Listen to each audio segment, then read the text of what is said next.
Welcome to the Franchise Woman Podcast, where passion and purpose collide, profits are made, and relationships are forged. I'm Rebecca Monet, CEO and Chief Scientist at Zoracle Profiles, along with my co-host, community advocate, speaker, author, and entrepreneur, Tracy Kawa. Our special guest today is Chelsea Penzone. Chelsea joined Strategic Franchising as Vice President of Brand Management and is responsible for driving lead generation for franchise development. Chelsea brings 20 years of strategic marketing and brand development experience to her role supporting all 5 strategic franchising brands: Caring Transition, Fresh Coat Painters, The Growth Coach, Pet Wants, and True Blue Total House Care.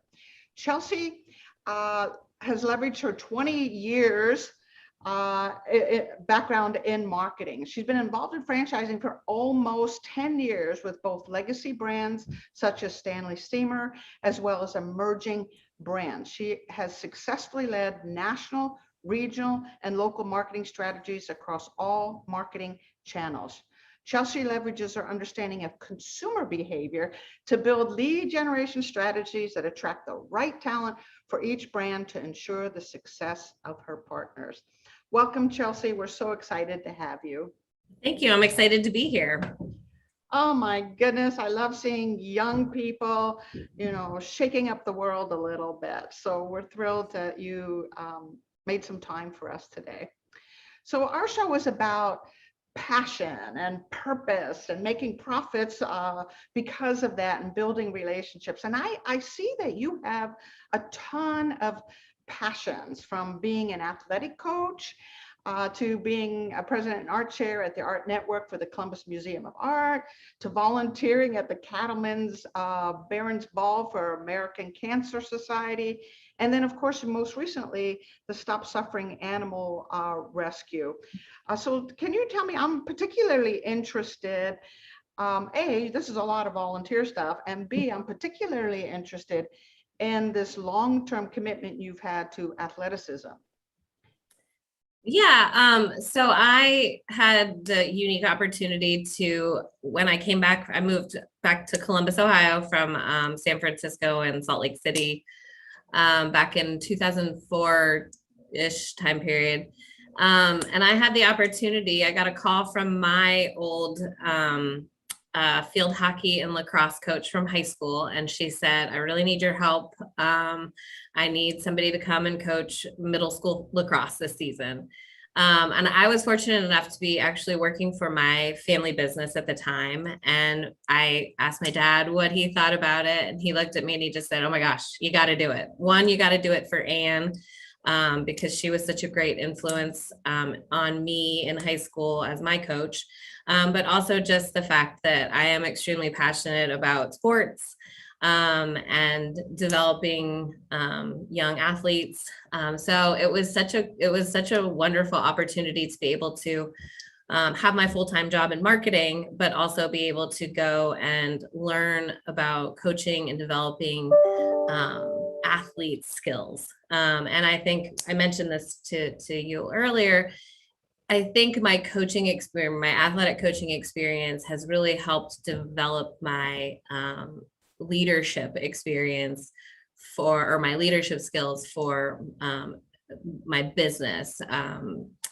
And I really enjoy guiding and coaching my team members to become the best that they can be on the field and also in the office. So something I'm very passionate about, really enjoy doing, come from an athletic family. So it made a lot of sense and everybody was very supportive, and I was able to have a very long career. I worked in coaching from 2004 to 2007. And unfortunately, 2011, unfortunately, my travel schedule for work became a little bit too challenging for me to keep it up, but I would go back any day because I really do love it so much. Oh, I love it. I was an athlete once. You probably can't tell today, but yeah, I'm no longer the athlete I was, but I can definitely help coach and guide people, basic skills, and then obviously helping identify people's the team strengths. I try to focus on strengths versus weaknesses, but seeing where there's gaps, obviously on the field, it's kind of similar in building a team in the office. Determining who can execute what different element that we're trying to do. It's similar to coaching sports. So always been able to kind of take a step back and be like, all right, what would I have done when I was a coach to apply it to what I do now with building teams? Chelsea, in order for your coach to reach out to you to begin with, she had to have recognized some amazing leadership skills that you probably had while you were on the team itself, the sports team.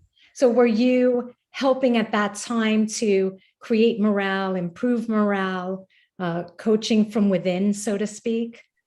Probably, it was a while ago. I think really I'm very competitive, by nature, have that kind of winning, edge. We were a really competitive, very, successful program when I was in high school.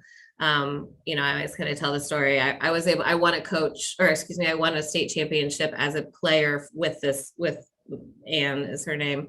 And then we coached a state championship together as well. So Wow. Really cool experience. But, I was a captain of the lacrosse team when I was a senior. So obviously had some of that opportunity to be in that leadership role.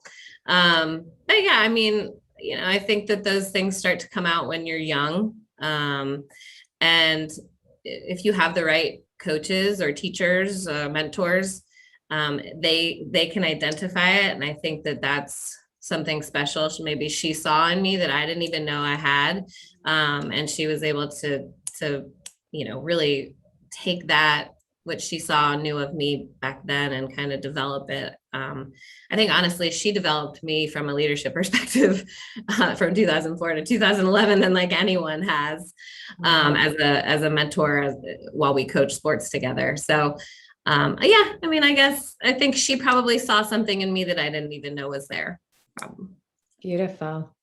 It is beautiful. And I think this is quite common. I don't think we always know our own skills or our own abilities. To have someone like Anne say, I recognize something in you. I'm going to invest in you. I'm going to challenge you. I'm going to, put you in a situation where these talents are going to shine. And I'm also going to give you feedback and critique over this next period of time. She invested in you. And like you said, now the same skills that she saw in you, and now you finally recognize, Chelsea. Yeah, she was a tough cookie too. She didn't take, she kept it pretty, pretty tough. She was tough on us, and she really pushed us. And I think that also was a huge impact on my life. High school, you can get a little lost in some of the social aspect of things. And when we were at practice, we had a job to do. And when we were at games, we had another job to do. So I think sports taught me a lot, playing and then coaching. And Anne Horton is her name. She was and still is a very important mentor to me. So, and she's still doing it. I would go back and coach with her any day, honestly. That's great. I think people ask me all the time, if money didn't matter, what would you do? And I was like, I'd coach field hockey or lacrosse. So that's amazing. So a true passion, lacrosse, coaching, mentoring, getting the best out of others. But we're talking middle schoolers, right? Is that what you're I transitioned to high school after that. I did 1 year of middle school. I wasn't ready for middle school. Yeah, that's a tough one. They were challenging. But they were great. And actually it's funny. I see some of those girls to this day, and we're all connected on Facebook and social media. And I knew them when they're in 7th and 8th grade, and they're getting married now. It's really cool to see, getting married, having babies and all those kinds of things. So, it was a great journey, and I love doing it. I moved up from middle school to high school coaching. I coached JV field hockey and then varsity lacrosse, and it yeah, I mean, it was fun. It just became a little too much to try to do both, so I had to move on from that, but it stuck with me, and I'm super proud of it. Chelsea, it sounds like you've had a lot of wonderful experiences, that have helped to make you the business person that you are and shaped you. I'm wondering if you've had to overcome any obstacles that have also lent to that shaping and the challenges that have kind of pushed you to succeed, maybe from a different perspective. Yeah, I think the last 10 plus years I've been working in a slightly more male dominated industry in franchising, and then also in the home services area. I think that's been a challenge, but it's also it's helped me take a step back, figure out how to approach things differently, because the audience is a little different. But there's been quite a few times when I walk into a board or a meeting or a conference room, and there's 15 men on the other side of the table and just myself. So it's kind of forced me in a lot of ways to be prepared for every question. I think I actually was told once that I seem over prepared, and I was like, well, I feel like I have to be, because I don't want to sound stupid. I want to sound like I know what I'm talking about. So I always kind of over prepare. And I mean, that's, I think, something that's I don't think that's hurt me in any way. I think being prepared for things is obviously a very good thing. Realize you could, but I think a lot of the reason that came up was because I was somewhat nervous or cautious about what I was walking into, because I just didn't know how I was going to be treated.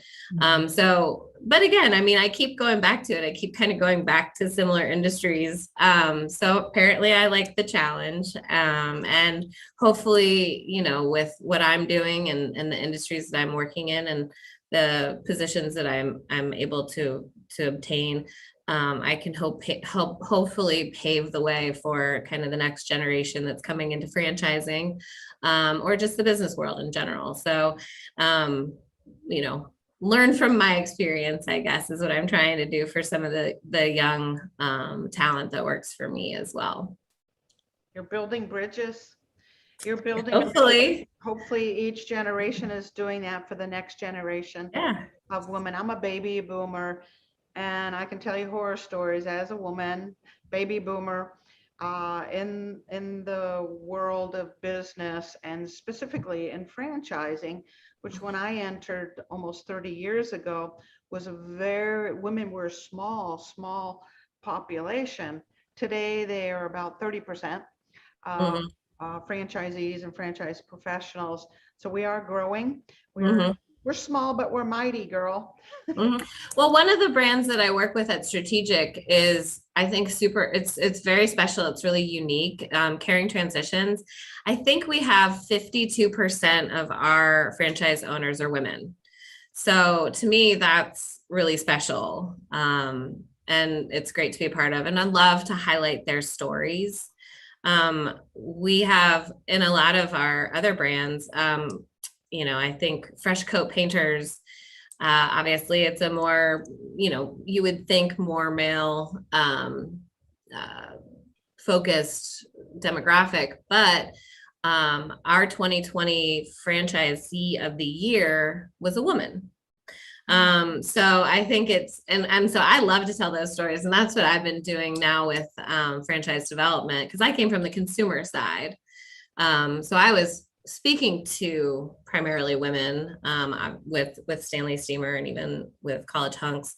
But with some of these different businesses, the audiences are different. But I do love telling these stories. You can come from any kind of background, you can be anyone, and you can still run a business. And so being able to tell these stories about different, the different diversity that we have within our organizations is something that I find really fun. So it's that storytelling, and it's not just women that we have, it's some really great stories about people who are, maybe immigrants or veterans, things like that. So, but I do really gravitate toward those stories about women who are, joining franchise organizations and really exceeding expectations or crushing expectations, actually. So I want to address that from a scientific perspective too. At Zoracle, we did a project a few years ago where we had 43 franchisors allow us to assess their high performers using our profiling tool. And guess what? 61% of the high performers were women. mm-hmm. Keep that in mind, only 30% of the franchisees are women. So Mm-hmm. they seem to rise to the top when, like you said, we get the right talent and the right concept. So I like that you're focusing on it and you're telling those stories along with the stories about veterans and immigrants and obviously men having great success in franchising. Also, I want to backtrack though, because I'm just fascinated by you and how your brain is working, because you seem naturally inclined to challenge. It's like you thrive, you thrive on it. You go in search of it. What is that all about? I don't know. I think being challenged keeps you on your toes. I think if I wasn't being challenged, I'd get bored. I love to fix things. So I think, obviously you don't have, if something isn't broken, you don't usually need to fix it, but I really do like to fix things. When I came to Strategic Franchising, they were looking for someone to kind of reimagine their the lead generation for franchise development. And I was like, what do we need to do to get this done? So, I took the challenge. I like to move fast too. So I got here, I think in July, kind of cleaned things up and was ready to launch new campaigns by mid-August. So I don't know, it's something that I enjoy doing. I love the process of coming up with solutions and creating strategy. I think that's one of my, my favorite things to do is just really create that strategy, make sure that everything is working together and cohesive. I think one of the biggest challenges was that our franchise development was just not integrated very well with the consumer side of things when I arrived. And I've made a huge effort to change that. I meet regularly with all of our brand presidents, all of the consumer marketing teams, just to make sure that all of our messaging is aligned, because even though our primary responsibility is to sell franchises, we're still building the brand. And that's, brand, VP of brand management. It's not just about selling franchises. It's about building the brand, telling our story from a consumer side and from a franchise development side. So, but I do love a challenge. I'm not going to lie. I think, and I did mention, I love to, when I was a kid, I challenged my parents all the time. I wanted to know answers to questions, and I pushed everybody to tell me more, and I wanted to be involved in things when I was little, it started when I was little. So I think it's just part of my DNA. You're part of your DNA. It's like innate. Yeah, it's probably there's probably some psychological thing behind that. Get to the bottom of. That's funny. Well, when you study human behavior, we are innately drawn towards challenge and risk.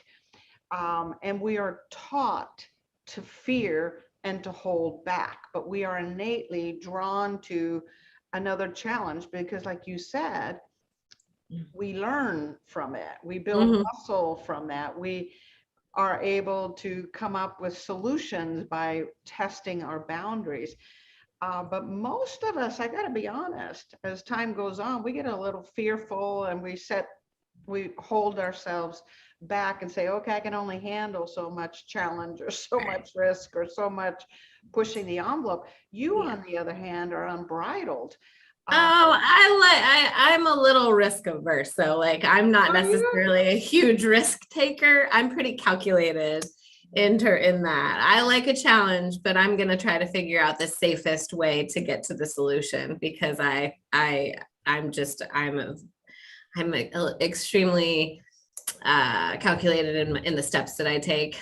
So I try to avoid risk. Obviously don't want to put myself or my company in jeopardy, but yeah, challenges are great. I'm not a big risk taker. I'm certainly not going to jump out of an airplane or anything like that ever.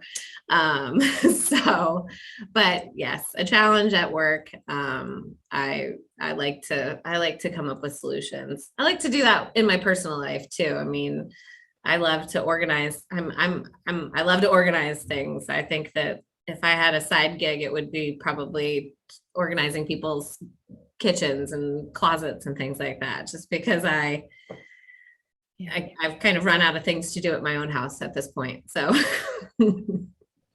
but it's the OCD in me coming out. Chelsea, you have so many personal accomplishments and professional accomplishments. I am dying to know what your favorite accomplishment is, or maybe it's not just one, maybe it's a couple. Do you have a story or something you can share with us about one of your most favorite accomplishments for someone who's done so much? Honestly, I mean, I'd say two that really stick out that I think about a lot.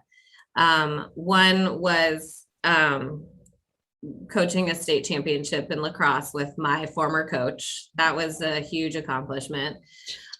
Truthfully, that team that we had probably wasn't our most talented team athletically, but because they were such a unit and they worked so well together, they overcame so many challenges and were able to succeed. And I just remember that when that happened, I was relieved because we had made it to state semifinals several times with each other. But when we finally won, I was just like, oh my gosh, finally we did it. And I just thought back, I was like, wow, I'm like, we've had so many really talented teams in the past. This team was able to do it because they had the will and the drive and the teamwork to do it. So I think that was a super proud moment for me as a coach. And then, I mean, this is kind of recent, and you know, she's actually on the other side of this wall right now, but I had, so when I started here last year, I had two team members that worked for me. One of them is still with me and the other one moved on to another opportunity. But Dana was very quiet, very, reserved, and didn't really say very much. And to be able to see her now, just 13 months later, becoming someone, so she's getting so much more comfortable. She's extremely smart. It's just was me identifying a way to help build her confidence. And the thing that I think just stood out to me that really kind of, pulled at my heartstrings a little bit was that she said, I tell my friends it's like having a completely different job having you around. And I thought that meant a lot to me, but also it makes me really want to help continue to develop her and grow her. So I think those are two kind of different situations, but all around a little bit, coaching, leadership, team building and things like that. So thank you for sharing those. I think they really speak to your ability to hone in on the strengths of those around you and really draw them out and to help develop top performers, whether it's, and that's been a theme, whether it's been your sports team from your earlier days or your current team. So we applaud you for that. And Thank you. at Oracle Profiles, we are all about honing our best skills and finding your fit and developing your team. So that is just, we really appreciate stories like that. Thank you for sharing that, Chelsea. Thank you. Tracy, thank you for asking that question. That was a brilliant question. And there really is an overlap there. It was like your coach was playing Moneyball with you guys, you know, each of you having not necessarily superstar crazy talent, but collectively as a unit, as a team, you were superstars. And so somehow it came together. And then now you're doing similar with others. You're recognizing talents in Dana and others, and you're pulling them into the team to build a Moneyball within strategic franchising, right? In many ways. That's just incredible. Thank you, Tracy, for asking that question. That was brilliant. And Chelsea for sharing both of those vulnerable stories. I could feel the emotion as you were talking about you're watching someone develop. I mean, that's it's like watching a baby, and you know, it's watching a child or a teenager or whatever. It's I mean, it is special. And also, I mean, I have another team member who's only been with us for a little while, but to see them kind of building a really just like it's just one of the sweetest relationships I've ever seen at work. They're like brother and sister, and it's adorable. But they work well together. And I think in the interview process, I was like, is this going to be the right person? And actually we have an interview coming up at 1 to fill an open role here. And I've already talked to the candidate. I'm going to go speak to her for about 10 minutes, and then I'm going to let my team talk to her for the remaining hour. And it's kind of, I think she seems like she's got the right skill set. I want to make sure she's a good fit for them. Right. And that it makes that it's filling the void in the team that we need to fill. So that's kind of my approach to things too, from a work perspective. Again, she's got the skill set needed, but is she going to be a good piece to the puzzle? Strategic, building teams, coaching, mentoring. Like Tracy said, there's this theme of leadership and coaching in your life. There's another component though that we haven't talked about, and I'm wondering if we could pivot just a smidgen. Okay. And that's your creativity. So the creativity shows up both in your problem solving and in your strategy. Can you talk more about this creative thinker in you? Yeah. I think there's always a misconception about marketing people, that they're creative in the artistic way. I am not. I have a very deep appreciation for art. I think you mentioned I was an art history major in college. I'm also just a big history person.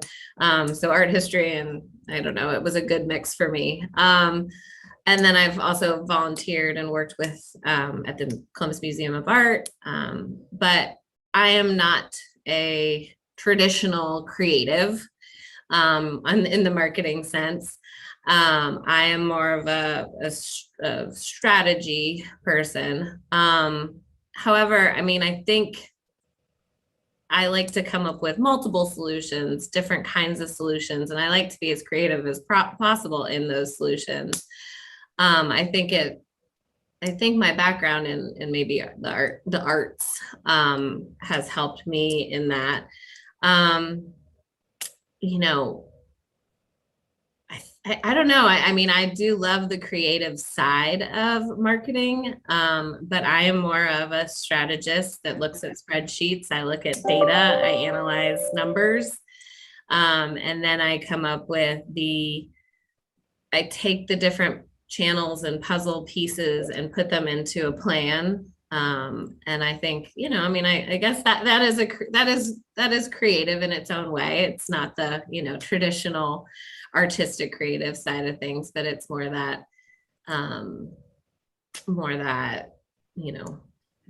Yeah. Filling out the puzzle pieces and making sure that everything works cohesively.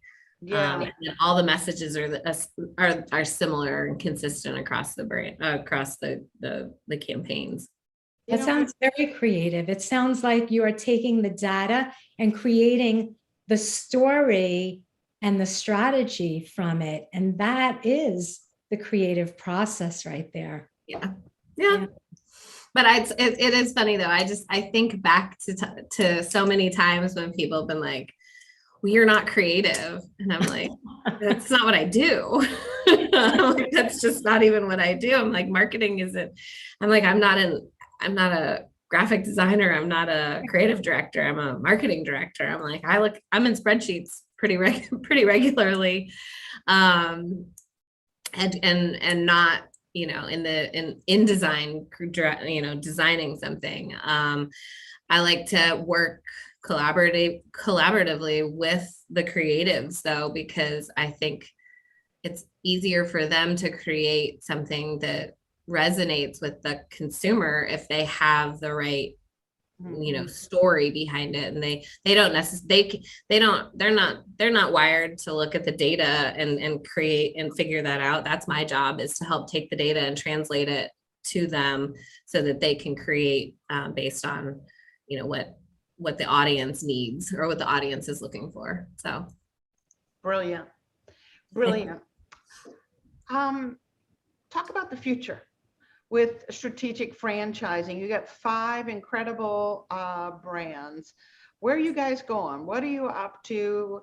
What are you excited about with this company and its future?